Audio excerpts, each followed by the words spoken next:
The theist claims that there is an incredible, invisible, all-powerful, all-knowing, and all-loving deity that created everything that exists. This deity is supposedly sustaining our existence and promises to extend our lives forever. Furthermore, this magical being is supposedly the master and commander of all morality and ethics, deeming what is right and what is wrong, judging each and every one of us after we are dead, and sending us to heaven if we are good and hell if we are bad. To top it all off, the Christian, Muslim, Jewish faiths have all made the claim that mankind is evil by nature, and that we are guilty at birth for having committed an atrocity deserving of hell and torture for an eternity. This is a serious matter that has been presented: everlasting life in paradise or an eternal torture in hell. Belief, of course, is the fundamental basis for all of these religions. To not believe means certain doom. Of course, this doctrine also makes theists hold the non-believers in a very negative light, and theists hold responsibility for many of the world's tragedies over the past several thousand years, from the Crusades, the Inquisitions, witch trials in Salem, Massachusetts, to the Ku Klux Klan, modern-day war among residents of the Middle East and Palestine, even acts of terror today by Islamic fundamentalists. All of these play a role in the evil that mankind has visited upon other human beings, all based on a series of ancient books written by several prehistoric men spanning over a vast amount of time. This is the source of their information.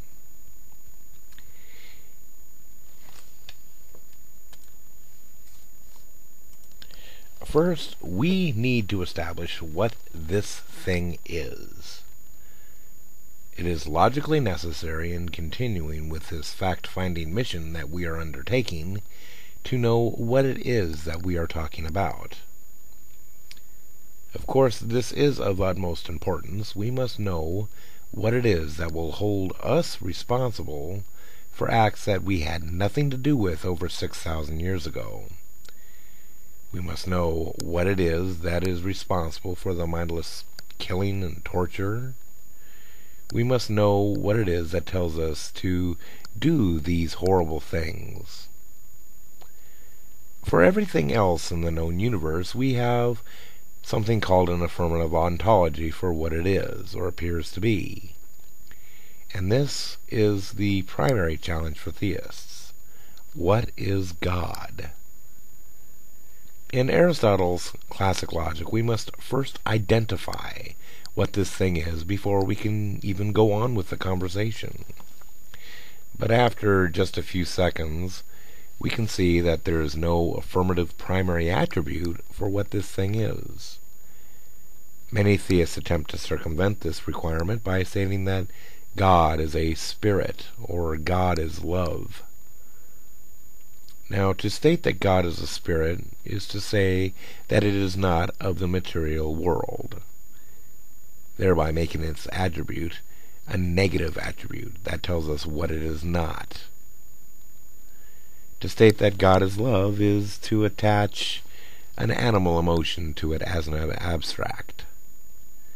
A simple feeling, albeit a powerful one, does not even begin to give a primary ontology for this thing that supposedly made everything, and equally it fails to tell us what it is. All other attempts to provide an affirmative ontology fail because they are secondary or relational attributes that tells us about it, but it refuses to identify the subject coherently or consistently. Without a primary attribute, we are actually stuck in the first law of logic. Without a primary attribute for a god, we are left with secondary and relational characteristics that are foolishly used as primary attributes by theists to tell us what God is. However, let's discuss these secondary characteristics. The first characteristics for this God is that it is all-powerful. This characteristic is logically impossible because this God could not make something more powerful than itself.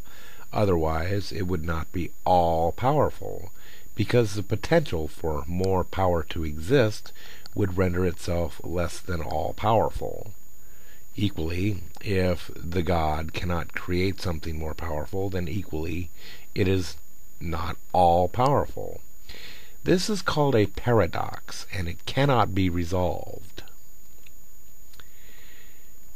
All-knowing. This characteristic is also impossible given the concept of free will. If this creation deity is all-knowing, then it cannot by any stretch of the imagination have given man the ability to have free will, because in the act of creating a man, knowing exactly what the man would do, when and how, but creating him anyway, means that the intent falls not upon the will of the creation, rather it falls on the intent of the creator. This is another paradox, in that the concept of free will is the ability of man to choose his actions, but an omniscient creator cannot exist in the same plane of reality with this concept.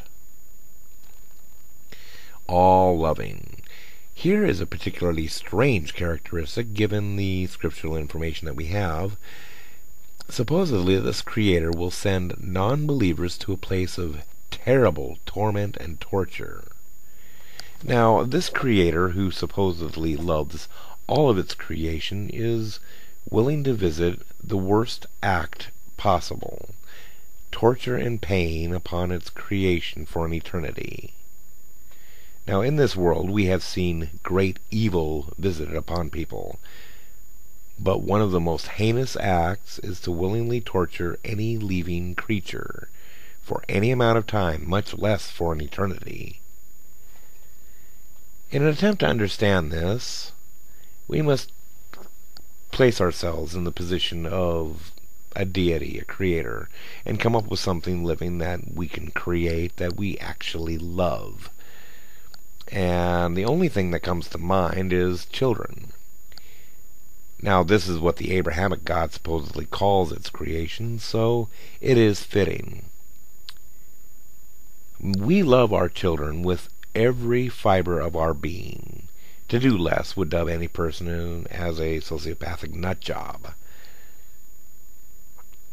Now, as a parent, I cannot think of any single solitary thing that would give me a reason to torture my child for even a second, much less for the child's entire life.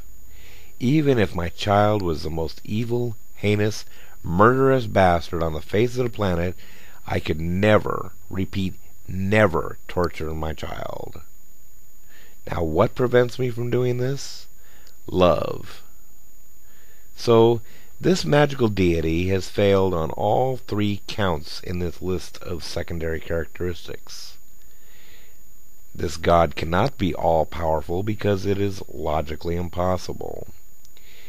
This God cannot be all-knowing because it directly contradicts the concept of free will.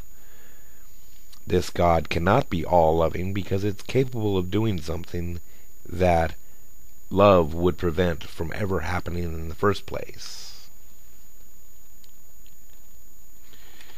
The final aspect in the ontology for this God will have to wait for the next part in this series, as we are out of time for this video. I will be linking this video in a reverse response chain so that the viewer can easily go to the next video by just clicking the link directly under the video window. So, I'll see you there.